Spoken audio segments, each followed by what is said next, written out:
It is fun. I mean, I'm not going to sit here and lie. I mean, it's a hell of a lot of fun.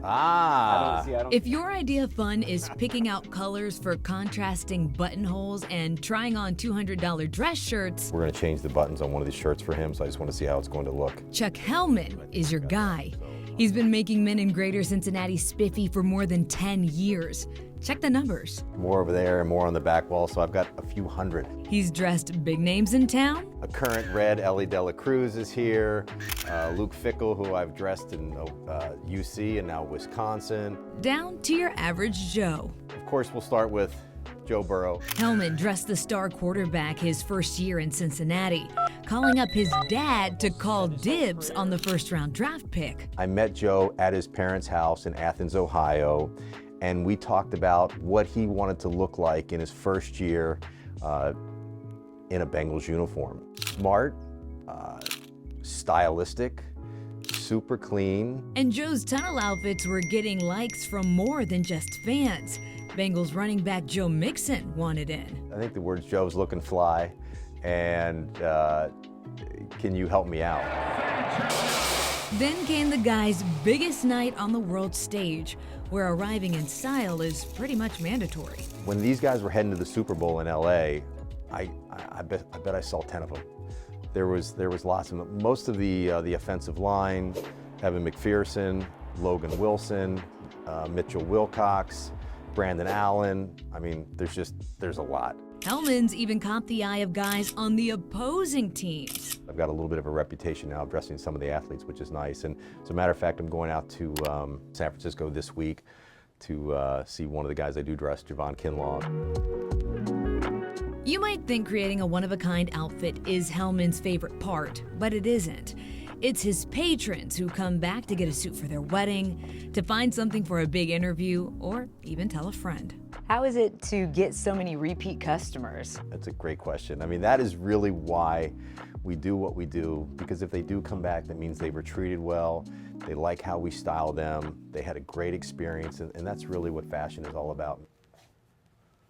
Neighbors here in Middletown say storms rolled through here quick and violent. Our radar clocked wind speeds as high potentially as 75 miles an hour, snapping limbs and uprooting a tree dozens of feet tall into the Lamey's home with them inside. Just a few hours before the tree cutters descended on Middletown's Stratford Drive, cutting and grinding away at this massive tree sitting on a home. Connie and Chuck Lamey were enjoying a calm afternoon in their living room. It got kind of dark in the house, and I was in the back, and I walked up to the living room and looked out over the backyard, and I could just see the trees just really, just kind of whirling. Then leaves from their front yard tree fell over the back window. A big boom like a truck hit the house. Branches pierced the roof, tore holes clear through the couple's ceiling. Buckets in the bedroom now sit ready to catch rainwater. The exposed root system dwarfs a grown man. You come out and you see It's this. the front yard. I thought it was a tree from the backyard. What goes through your head when you see your house looking like this? Wow.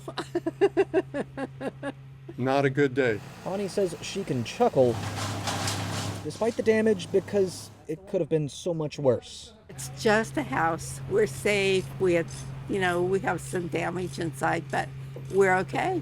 Now, Connie and Chuck wanted to give a shout out to Tarzan Tree Service for responding quickly to get this tree out of their home. They say it's now up to insurance to get the house right. In Middletown, I'm Sean Delancey, WCPO 9 News. And other things. Within seconds of opening her car's trunk, Oh, look at this! Mama T's car is surrounded by people who are homeless, You want socks and a hat? looking for a little food and warmth. Where are you guys from? Just doing it. I'm the mama of the streets, baby. The mama of the streets. I'm not trying to get robbed. And it isn't always easy. You're dealing with a lot. Yeah, you deal with them because mental health. A lot of people that are homeless, they deal with mental health. So what you just saw, I look beyond that. You have to look beyond, and just a hug sometimes, and just a quiet word can help them. I try to give more than just food and gloves and hat. I want to give love. God bless you, okay? Why are you hardwired to do this? Because I was out here.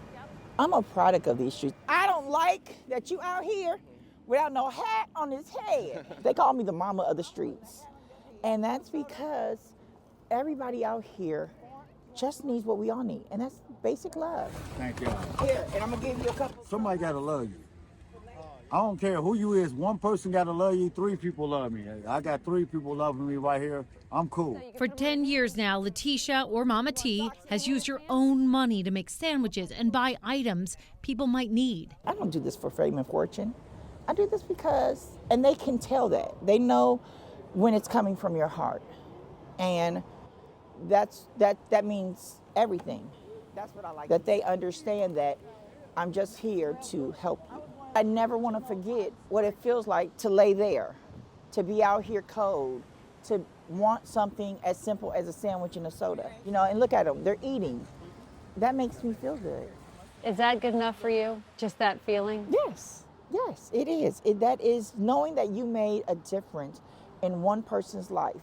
On a corner where people are getting shot, people are hungry, people are on the streets, in the rain, in the cold. I just want to make a difference. I love you. You know it. All right, baby. All right. All right, take care, okay? Some of these people haven't had hugs in years. And you know, they think that because they may haven't taken a shower or because they've been out here, that they're not worthy of a hug. But hugs are free. Big hug. Big hug, that's what I like. All right, if you need anything, Do I get one? I've probably given out thousands of sandwiches, thousands of hats, thousands of gloves. And thousands of hugs. And plenty of hugs. This is it. This is it. This is 1835 Saints, so. You may have driven past it on Bay Miller Street, or maybe you came across it on Zillow Gone Wild. Pictures never do it justice. And Now you get a chance to go inside with me and its current owner, Abdiel Acevedo. I'm usually a pretty private person, but for this building, I knew that for the neighborhood and for the revitalization that's going on in the West End, I wanted to show to other people. It took 2 years of renovations, but Acevedo transformed what used to be a church for 160 years to a one-of-a-kind home. When you get in here, this is kind of the wow factor. It was one big open space, so it just gave you a clear canvas of there's endless possibilities of things that we could do in here. I see that there's a couple elements of the church that are still here, like a lot of stained glass windows. I think I see like organ pipes in the back. The 2-bedroom space with rookwood tile lining the kitchen and a giant stained glass window that puts Acevedo front row to magnificent sunrises, plus 2 other living spaces where he has a renter, then lists the other one on Airbnb, could now belong to someone else. And you're ready to give all this up. Yeah, I think, the neighborhood is ready for new energy and someone that can take this building to the next level. Acevedo's property is up for sale. Asking price, $1,499,900.